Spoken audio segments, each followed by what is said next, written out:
그 역사에서 충신하면 가장 먼저 누가 떠오르십니까? 네, 많은 충신 중에 이제 고려 시대의 그 마지막을 지켰던 정몽주가 있는데요.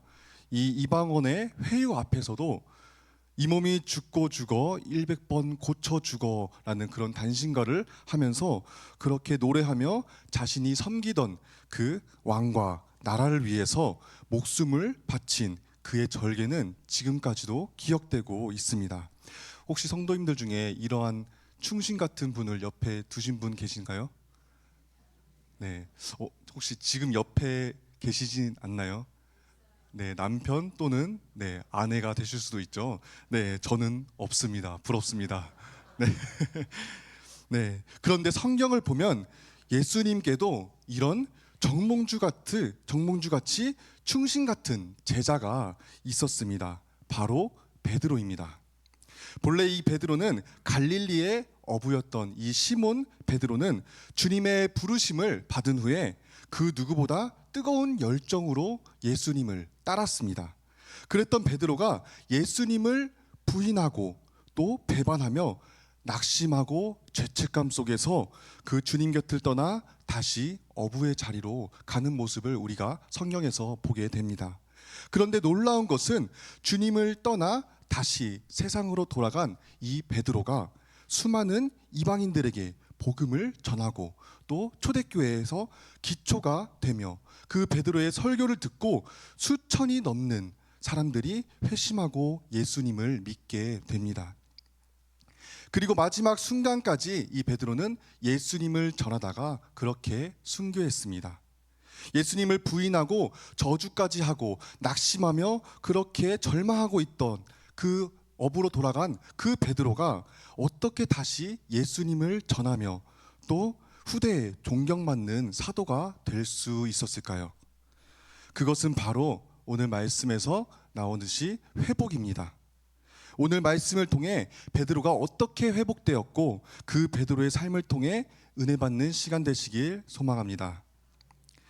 먼저 그는 다른 제자들과 다르게 예수님을 주님으로 고백했습니다. 주는 그리스도시요 살아계신 하나님의 아들이시니이다, 이렇게 고백을 했습니다. 그는 주님을 따르는 길이라면 죽음도 두려워하지 않았습니다. 마태복음에서는 그의 비장한 결단을 볼 수 있습니다. 마태복음 26장 33절입니다. 모두 주를 버릴지라도 나는 결코 버리지 않겠나이다. 또 35절에서 내가 주와 함께 죽을지언정 주를 부인하지 않겠나이다, 이렇게 베드로는 고백합니다. 베드로는 진심이었습니다. 주님을 위해 칼을 뽑아 들기도 했고 또 주님과 그 죽음까지 같이 하겠다고 그렇게 맹세한 충신 중에 충신이었습니다. 그러나 그 뜨거웠던 충성심도 언젠간 인간의 그 연약함 앞에서 무너지고 말았습니다. 예수님이 그 붙잡혀 가시던 밤이었어요. 군사들이 예수님을 대제사장 집으로 끌고 갑니다. 그리고 저 멀리서 베드로는 저 멀찍이 예수님을 바라보며 따라가는데 날씨가 너무나 추운 거예요.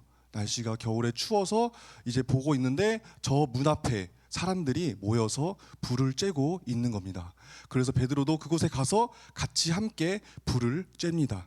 그런데 그 무리 중에 한 여종이 베드로를 가리켜 말합니다. 이 사람도 예수님 제자 중 한 명이 아니냐? 라고 그렇게 말하자 베드로는 부인합니다. 누가복음 22장 57절입니다. 베드로가 부인하여 이르되 이 여자여 내가 그를 알지 못하노라 하더라. 아멘. 이렇게 베드로는 예수님을 부인했습니다. 그리고 조금 후에 또 다른 사람이 보고 당신은 분명히 그 사람의 제자다라고 하자 베드로는 두 번째로 또 부인합니다. 누가복음 22장 58절입니다. 이 사람아 나는 아니로라, 이렇게 막 부인을 합니다. 그리고 시간이 지나서 또 한 사람이 베드로에게 장담하며 말을 합니다. 이는 갈릴리 사람이니 참으로 그 예수와 함께 있었습니다, 라고 말을 하죠. 그 말을 들은 베드로는 세 번째로 예수님을 부인하고 저주까지 합니다.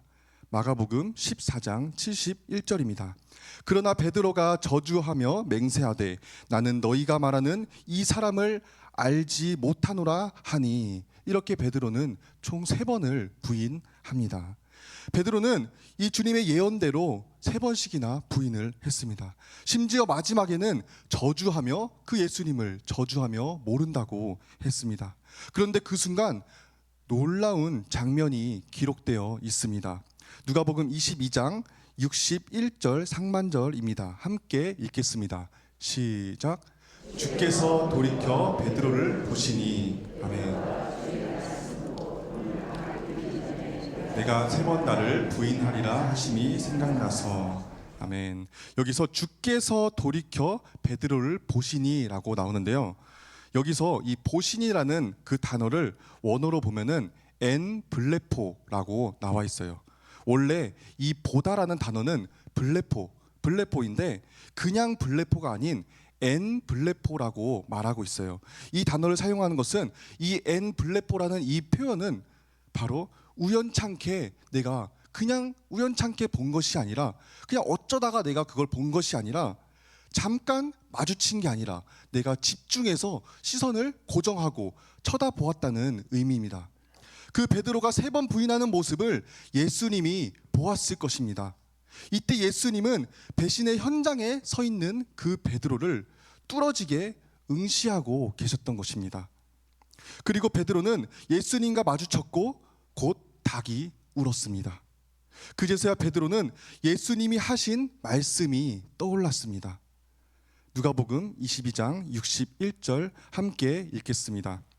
주께서 돌이켜 베드로를 보시니 베드로가 주의 말씀 곧 오늘 닭 울기 전에 내가 3번 나를 부인하리라 하심이 생각나서. 성도님들, 베드로의 그 입장이 되어서 한번 생각해 보시길 바랍니다. 베드로는 그 모든 이 순간 장면들이 예수님을 부인하고 예수님과 마주친 그 순간이 예수님 앞에 설 수 없는 인생이 되어버린 겁니다. 이것은 베드로에게 있어서 엄청난 실패인 것이죠. 그렇게 주님을 따르겠다고, 내가 그 주님과 죽음까지 함께 하겠다고 그렇게 고백한 베드로에게 있어서 이 너무나도 큰 실패와 좌절이었습니다. 그런데 예수님의 눈빛은 정죄의 눈빛이었을까요? 그것이 아닙니다. 예수님의 눈빛은 베드로의 모든 것을 다 아시고 앞으로 베드로가 겪을 고통까지 다 아시는 예수님의 긍휼한 눈빛이었습니다. 예수님을 가장 따르고 사랑했던 베드로가 주님을 부인하고 배신했다는 그 사실로 인해 자신을 억누르고 큰 고통 속에 살아갈 그 베드로의 모습을 다 알고 계셨습니다. 그렇게 베드로는 주님의 말씀을 기억하고 밖으로 뛰쳐나갑니다. 그리고 자신을 질책하며 자신을 원망하며 내가 어떻게 그 예수님을 배신할 수가 있을까 하면서 통곡하며 웁니다. 마가복음 14장 72절 하반절 말씀입니다. 닭이 2번 울기 전에 내가 3번 나를 부인하리라 하심이 기억되어 그 일을 생각하고 울었더라. 아멘. 여기서 울었다라는 단어의 그 원어를 보면은 미완료 과거 시제로 사용되었는데요. 이 의미는 베드로가 여기서 잠깐 그 울음으로 그친 것이 아니라 계속해서 울었다는 것입니다. 그 예수님을 기억하며 계속해서 울었다는 의미입니다. 그리고 그냥 운 것이 아니라 심히 통곡하며 울었다고 말합니다.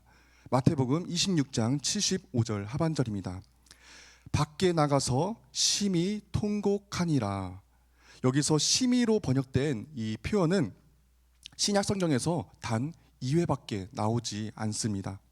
쓰라리게, 내가 비통하게 라는 의미를 가지고 있습니다. 그러니까 베드로는 내가 비통하게 너무 쓰라린 그 가슴을 부여잡고 그 예수님을 생각하며 그렇게 통곡을 한 것입니다. 이러한 베드로의 태도는 가룟 유다와 대조를 이룹니다. 가룟 유다는 예수님을 배신한 후회는 했으나 그 진정한 회개가 없었고 결국 자살해 죽었습니다. 반면 베드로는 비록 예수님을 배반했으나 그 죄를 깨닫고 심히 통곡하며 철저하게 회개를 했습니다. 성도님들, 우리가 베드로를 볼 때 그렇게 예수님을 따르던 사람이 어떻게 예수님 앞에서 부인하고 그렇게 배신할 수가 있을까라는 생각이 들 수도 있습니다. 하지만 그 죄인으로 살아가는 우리는 날마다 이 베드로와 같이 주님을 부인하며 죄를 짓고 살아갑니다. 그런데 우리는 이 베드로처럼 심히 통곡하며 주님 앞에 회개하고 있으십니까? 죄의 높고 낮음은 없다고 예수님께서 말씀하셨습니다. 나는 날마다 주님을 부인하는 그 죄인임을 깨닫고 날 구원하신 그분께 날마다 죄를 뉘우치고 기도하는 우리 모두 되시길 소망합니다. 그렇게 충신이기를 원했던 이 베드로에게는 이 사건은 평생의 상처이자 씻을 수 없는 그러한 아픈 과거가 되었습니다. 이후에 예수님이 부활하셨습니다. 요한복음을 보면은 베드로가 부활하신 주님을 마주하는 장면이 3번이 나옵니다. 첫 번째는 무덤이 비었다는 소식을 듣고 달려갔을 때입니다. 요한복음 20장 33절에서 4절입니다. 베드로와 그 다른 제자가 나가서 무덤으로 갈새 둘이 같이 다름질하더니 그 다른 제자가 베드로보다 더 빨리 달려가서 먼저 무덤에 이르러. 아멘. 이때 예수님이 부활하셨다는 소식을 듣고 다름질하는 달려가는 그 베드로의 마음은 어땠을까요? 우리가 알 수는 없지만 베드로는 아마 간절했을 것입니다. 그런데 이상한 점은 다른 제자가 이 베드로보다 더 빨리 달려가서 무덤에 도착했다는 겁니다. 성도님들, 혹시 지인이 식사 자리에 불렀는데 그 무리 중에 한 명이 나랑 싸워서 정말 내가 잘못했던 사람이 있다면은 망설임 없이 그 자리로 달려갈 것입니까? 네, 쉽지 않겠죠. 그 식사 자리에 초청을 받았는데 그 자리에 나랑 사이가 안 좋은 사람이 있다면은 그 가는 길이 망설여지고 쉽지 않을 것입니다. 앞에 문맥을 따져보아 이 베드로의 마음 상태는 그랬을 것입니다. 예수님을 향한 간절한 마음은 있지만 한편으로는 마주했을 때 부끄럽기도 하고 두렵기도 했을 것입니다. 또 두 번째 만남입니다. 이 두려움 속에서 집에 숨어있던 제자들에게 주님이 나타나셨습니다. 다른 제자들은 부활하신 주님을 보고 기뻐했지만 베드로의 마음은 어땠을까요? 기쁘면서도 한편으로는 너무나 부끄럽고 면목이 없었을 것입니다. 주님 눈앞에서 저주까지 하며 그 부인했던 자신이었기에 다가가서 죄송합니다, 용서해 주세요, 이렇게 말하는 것조차 쉽지 않았을 것입니다. 이렇게 요한복음 안에서 2번의 만남까지도 베드로는 침묵하고 있습니다. 어떠한 곳에서도 이 베드로는 말을 하고 있지 않습니다. 성도님들, 우리 삶 속에서 이런 일을 겪지 않습니까? 공동체 안에서 누군가에게 잘못을 저질렀을 때, 혹은 내가 말로 상처를 주었을 때, 그 다음날 그 사람을 마주하는 것이 얼마나 힘들까요? 같은 공간에 있어도 공기는 삭막하고 또 숨이 막히는 듯한 그 불편함이 나를 짓누를 때가 있습니다. 미안하다는 말을 해야 할 것 같은데 입은 열리지 않고 관계는 점점 더 굳어져만 갑니다. 베드로도 그랬을 것입니다. 사복음서 전체를 보면 이때까지도 베드로가 주님께 말을 건네는 말씀이 나오지 않습니다. 그리고 베드로는 그 침묵과 자책 속에서 다시 예수님을 만나기 전 그 자기가 원래 지내던 그 옛 생업인 디베라 호수로 돌아가서 생업을 시작합니다. 이처럼 내 안에 있는 상처와 아픔이 남아있으면 나의 삶에도 큰 지장이 가고 삶을 온전하게 살아가기가 참 어렵습니다. 그럴 때 우리는 그 상처와 아픔에서 빨리 벗어나 예수님 안에서 회복되어야 할 줄 믿습니다. 또 3번째, 예수님께서 찾아오십니다. 다시 디베라 호수에서 자기 생업으로 돌아온 베드로는 밤새 그물을 던집니다. 물고기를 잡으려고요. 그런데 여러분, 베드로가 물고기를 잡았을까요? 네, 한 마리도 잡지 못했습니다. 그때 새벽녘 바닷가에서 저 멀리서 한 음성이 들려옵니다.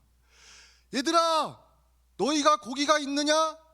라는 음성이 멀리서 들립니다. 그때 제자들은 없나이다 라고 소리를 치죠.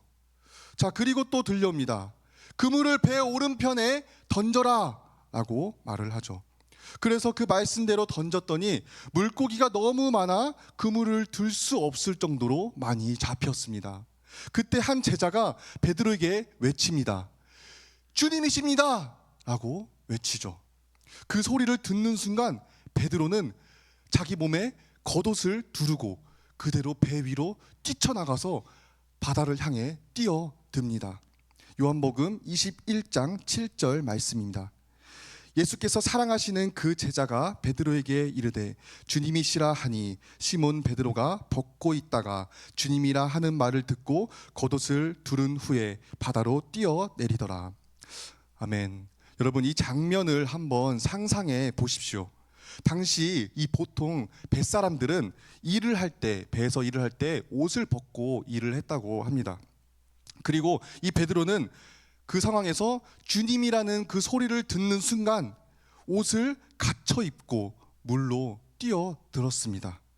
그런데 요한복음 21장 8절에 보면은 이 배와 육지까지의 거리가 50칸쯤, 즉 200규빗이라고 말하고 있어요. 이는 미터로 환산을 하면은 약 90m 정도 된다고 해요. 이 베드로가 지금 육지에서 90m 정도 떨어진 거리에서 바다로 뛰어들어 예수님께로 간 것입니다. 여러분, 영화를 보면은 극적인 상황에서 두 사람이 다시 만나 간절하게 달려가는 장면이 나오죠. 서로 만나서 서로 보며 기뻐하며 막 그 사람을 향해 달려가는 그 장면과 같은 겁니다. 지금 베드로가 그 예수님께 달려가는 장면이 그러한 것입니다. 여러분, 이 베드로는 수영을 아주 잘했던 것 같습니다. 90m 정도 거리면은 가깝진 않은 거리거든요. 깊이도 수심도 깊었을 테고. 그런데 베드로가 그렇게 이제 예수님을 향해 달려갑니다. 이 베드로의 마음은, 이 행동은 충동적인 행동이 아니라 주님을 너무나도 만나고 싶었지만 면목이 없어 다가가지 못했던 그 베드로의 간절함이 폭발한 순간입니다. 주님을 향한 사랑은 가득한데 나의 그 실수 때문에, 나의 그 죄 때문에 갇혀있던 마음이 주님의 그 부르심 앞에서 터져 나온 것입니다. 주님은 그런 베드로를 위해서 숯불을 피워놓고 또 떡과 생선을 구워서 기다리고 계셨습니다. 그리고 예수님께서 말씀하십니다. 요한복음 21장 12절 상반절입니다. 와서 조반을 먹으라. 예수께서 이르시되 와서 조반을 먹으라 라고 하십니다. 성도님들, 우리나라 문화 중에 밥 먹었니? 라는 그 말이 최고의 안부 인사 아닙니까? 네, 우리가 사람들 만날 때 밥 먹었어? 다음에 밥 한 끼 하자, 이렇게 인사를 하는데요. 주님은 베드로의 그 배신을 따져 묻지도 않으시고 먼저 따뜻한 그 밥을 차려주시고 깨어진 관계를 회복시키셨습니다. 우리 한번 옆 사람에게 이렇게 물어볼까요? 식사하셨습니까? 네, 이렇게 먼저 손을 내미는 성도님들 되시기 바랍니다. 제가 어렸을 때 어머니께 이제 혼나고 이제 제가 혼나니까 기분이 나쁘고 마음이 상해서 혼자 막 씩씩거리면서 방으로 들어갔어요. 그리고 방에 들어가서 이불을 푹 뒤집어 쓰고 막 울다가 잠이 들었습니다. 저만 그런가요? 아, 네. 그러게 가지고 이제 잠이 들었는데 자다가 배가 너무 고파서 이제 눈이 떠졌어요. 그래서 이불을 들추고 딱 봤는데 머리맡에 접시가 하나 있었고 그 접시 위에 떡이 있었습니다. 그리고 그 접시 옆에 작은 쪽지 하나가 있었는데요. 그 쪽지에 뭐라고 적혀 있었냐면은 명근아, 일어나면 꼭 챙겨 먹어라, 이렇게 쪽지가 적혀 있었습니다. 어머니는 분명히 그렇게 저한테 뭐라 하시고 혼내시고 꾸중을 하셨는데 또 제가 밥 안 먹고 누워있는 그 모습 보시고 먼저 손을 건네시며 이렇게 말을 하셨습니다. 혼날 때는 그렇게 감정이 복잡하고 막 힘들었는데 그걸 본 순간 마음이 사르르 녹아내립니다. 또 가슴이 뭉클해지죠. 예수님은 이 베드로를 자기 자녀로서 공감하시고 위로하셨습니다. 그리고 함께 식사 교제를 나누며 그분의 사랑을 전했습니다. 사랑하는 성도님들, 우리도 서로 상처와 아픈 마음이 있다면 예수님이 그러하셨듯이 함께 식사 교제하며 화해하고 용서하고 사랑하며 아름다운 교제를 나누시길 바랍니다. 이제 식사를 마치고 주님은 베드로에게 질문을 하십니다. 요한의 아들 시몬아, 네가 나를 사랑하느냐? 오늘 본문 말씀 요한복음 15절 한 번 더 읽겠습니다. 그들이 조반 먹은 후에 예수께서 시몬 베드로에게 이르시되 요한의 아들 시몬아, 내가 이 사람들보다 나를 더 사랑하느냐 하시니 이르되 주님 그러하나이다. 내가 주님을 사랑하는 줄 주님께서 아시나이다. 이르시되 내 어린 양을 먹이라 하시고, 예수님은 이 질문을 네가 나를 사랑하느냐, 이 질문을 3번이나 연거푸 베드로에게 하십니다. 여러분, 왜 3번씩이나 하셨을까요? 베드로가 예수님을 3번 부인했기 때문입니다. 이 말로 지은 죄를 말로 다시 고백하게 함으로써 베드로 깊숙이 숨겨진 그 죄책감과 그 자책과 그 죄악들을 하나하나 씻어내는 과정이셨습니다. 이것은 주님의 큰 은혜입니다. 또 이것은 우리에게 큰 도전을 줍니다. 우리 안에 해결되지 않은 그 상처나 무너진 마음이 있으면 온전한 삶을 우리가 살아갈 수가 없습니다. 성벽이 무너진 채로는 성벽을 지킬 수가 없듯이 영적인 부분이든 관계의 부분이든 우리 안에서 역기능적인 상처가 있으면 결국 삶의 현장에서 그 상처들로 인해 내 입과 내 행동과 내 많은 모습들로 인해서 튀어나오게 됩니다. 그러할 때 그 내 안에 있는 그 상처와 아픔들이 때로는 내 삶을 괴롭히게 됩니다. 주님은 베드로를 초대교회의 반석으로 세우시기 전에 그의 마음을 먼저 회복시키셨습니다. 관계 회복 없이는 나아갈 수 없기 때문입니다. 이 회복은 사람의 방법이 아닌 우리의 중보자 되신 예수 그리스도 말씀으로 회복되었습니다. 또 주님 앞에서 철저하게 기도하고 회복되어야 할 줄 믿습니다. 주님은 베드로가 부인할 것을 아셨고 베드로를 위해 기도하셨습니다. 누가복음 22장 31절에서 32절 말씀입니다. 함께 읽겠습니다. 시몬아 시몬아, 보라 사탄이 너희를 밀가부르듯 하려고 요구하였으나 그러나 내가 너를 위하여 내 믿음이 떨어지지 않기를 기도하였노니 너는 돌이킨 후에. 아멘. 우리의 중보자 되신 예수님께서는 날마다 자기 자녀인 우리들을 위해서 우리의 믿음이 떨어지지 않기 위해 성령을 보내시고 우리를 기도하게 하시고 다시 회복시키시길 원하십니다. 우리는 회개하지 않으면 우리는 그 죄 가운데 무거운 마음으로 살아갈 수밖에 없습니다. 그리고 무언가 이 감추고 살아가야 하는 부끄러운 삶을 살아가게 됩니다. 하지만 주님께서는 죄인인 우리를 자녀 삼으시고 먼저 다가오셔서 우리를 회복시키십니다. 그럴 때 2026년 새해를 시작할 때 우리의 모든 죄를 씻어주시는 주님께 철저히 기도하시길 바랍니다.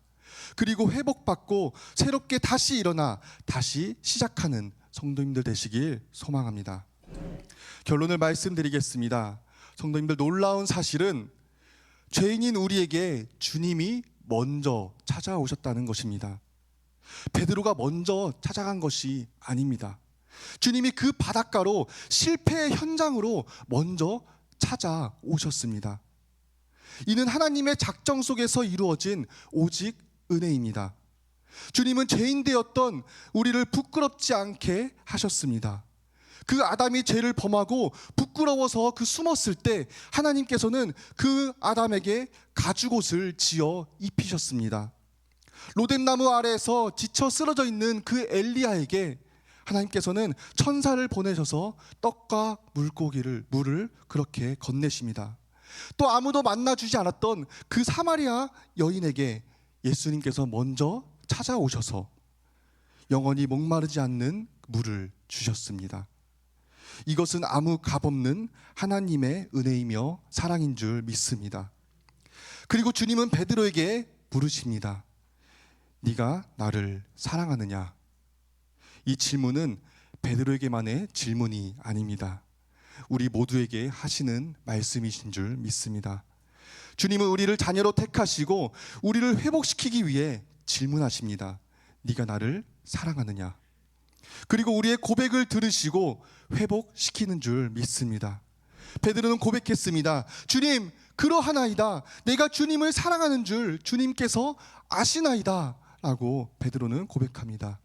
우리의 모든 삶의 순간이 베드로의 고백처럼 이렇게 베드로의 고백이 넘치는 삶이 되시길 소망합니다. 이 고백과 함께 베드로 안에 두려움과 죄는 모두 씻겨나가고 주님과의 관계가 완전히 회복되었습니다. 이 회복의 힘으로 베드로는 이후에 이방인들에게 복음을 전하며 또 죽는 순간까지 담대하게 충성된 종으로 살 수 있었습니다. 우리도 주님 앞에서 철저히 기도함으로 주님과의 관계를 회복하고 2022년 새해를 힘있고 용감하게 담대하게 살아가는 성도님들 되시길 바랍니다. 마지막으로 한 가지 더 기억할 것이 있습니다. 우리는 사람과의 관계도 회복해야 할 줄 믿습니다. 아무 죄 없으신 예수님께서 죄악 가득한 가운데 있는 나를 위해서 나에게 먼저 다가오셨습니다. 그리고 먼저 손을 내미셨습니다. 그리고 죄인인 베드로는 예수님을 보자 망설임도 없이 뛰쳐나갔고 그 예수님께 진심을 다해 고백했습니다. 이것을 보며 우리 삶을 돌아보시기 바랍니다. 나는 잘못한 게 없다고 철저히 모른 척하고 살지는 않았는지, 또 내가 잘못했다고 철저하게 숨지는 않았는지, 죄인된 나의 모습을 돌아보시길 바랍니다. 그럴 때 우리는 이런 죄악에 억눌려 있는 것이 아니라, 이 죄에 짓눌려 있을 것이 아니라 참 하나님이신 분께서 사람의 몸으로 이 땅에 오셔서 참 사람이 되신 그분이 우리에게 직접 몸소 보여주시고 말씀이신 그분의 삶을 따라 가야 할 줄 믿습니다. 나는 잘못한 게 없을지라도 내게 잘못한 사람에게 먼저 손 내밀고 용서해야 할 줄 믿습니다.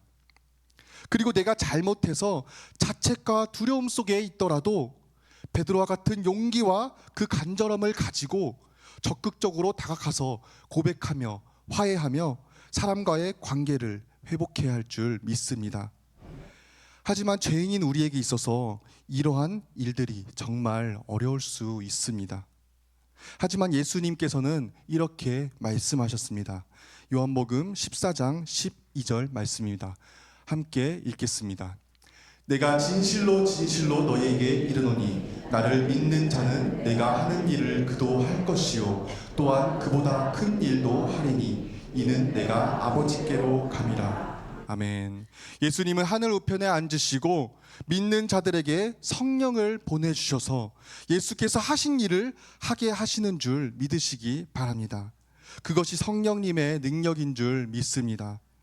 내가 도저히 할 수 없을 때 기도하게 하시고 또 그 기도를 들으시고 행하실 하나님의 능력을 믿으시기 바랍니다. 얼마 전 담임 목사님의 그 새벽 예배 말씀처럼 우리는 예수님을 80%, 90%가 아니라 100% 닮아가는 삶을 살아야 할 줄 믿습니다. 상대가 먼저 오기를 기다리지 마십시오.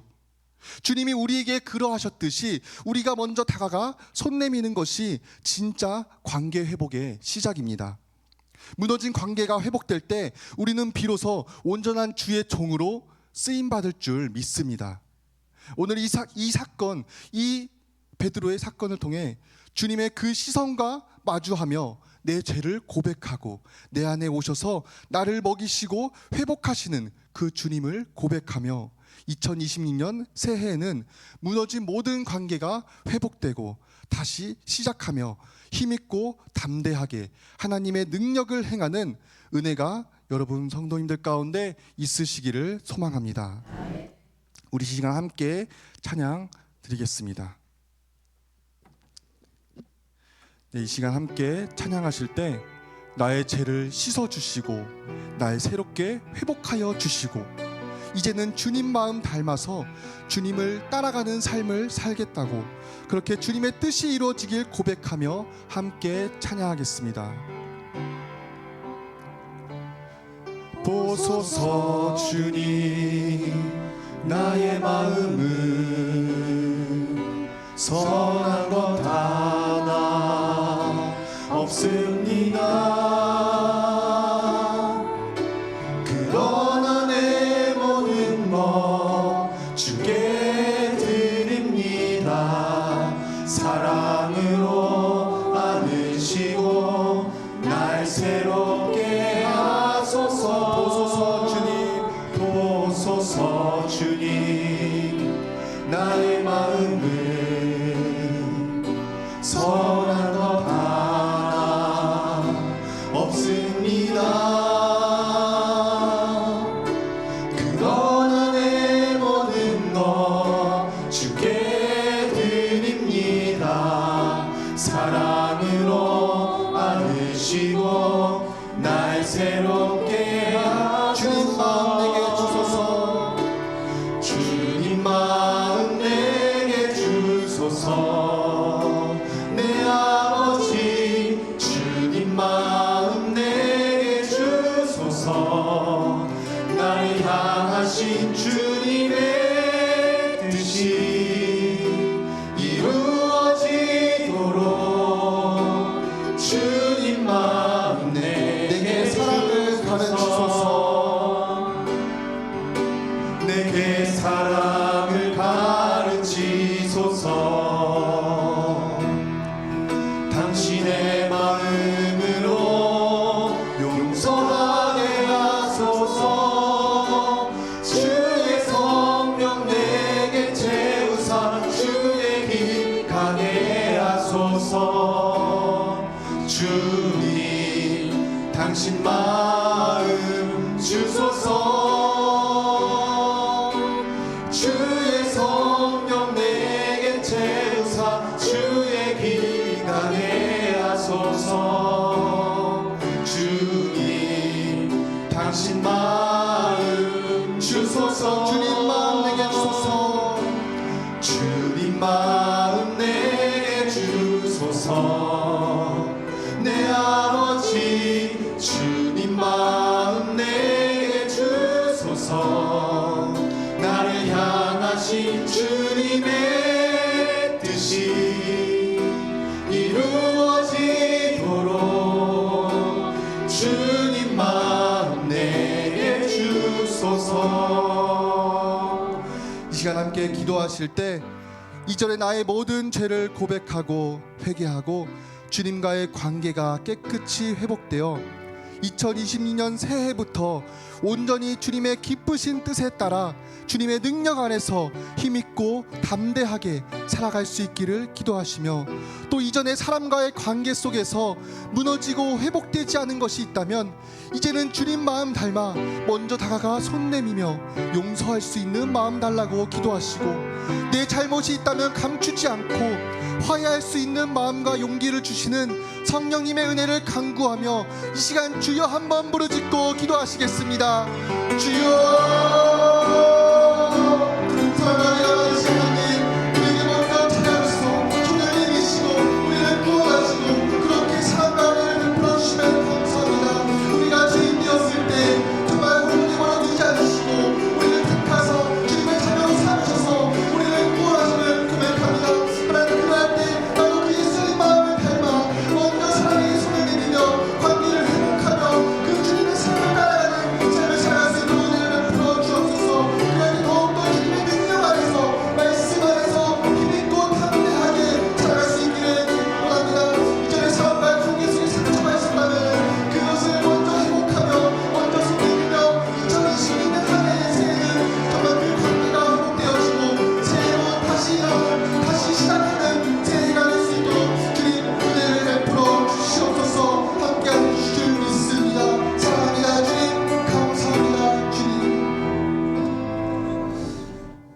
사랑과 자비가 풍성하신 하나님 아버지, 오늘 이 시간 실패의 자리에서 다시 일어선 베드로의 모습을 통해 우리를 향한 주님의 끊임없는 사랑을 보여주심에 감사합니다.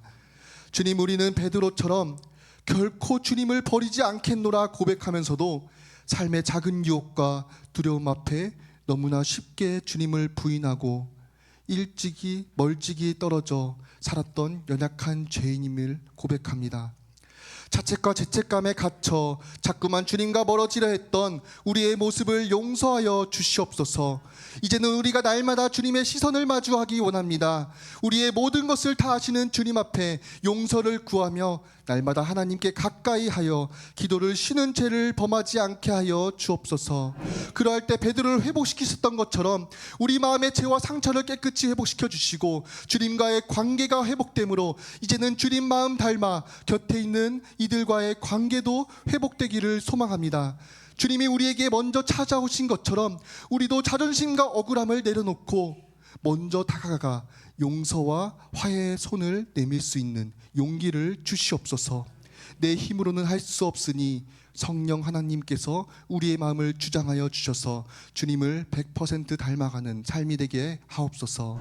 2026년 새해를 시작할 때 과거의 실패와 아픔 모두 회복된 베드로가 초대교회의 중심이 되었듯이 우리 삶이 가정과 일터와 교회에서 하나님의 영광을 드러내는 하나님의 충성된 일꾼으로 살아가게 하여 주시옵소서. 예수님의 이름으로 기도드립니다. 아멘.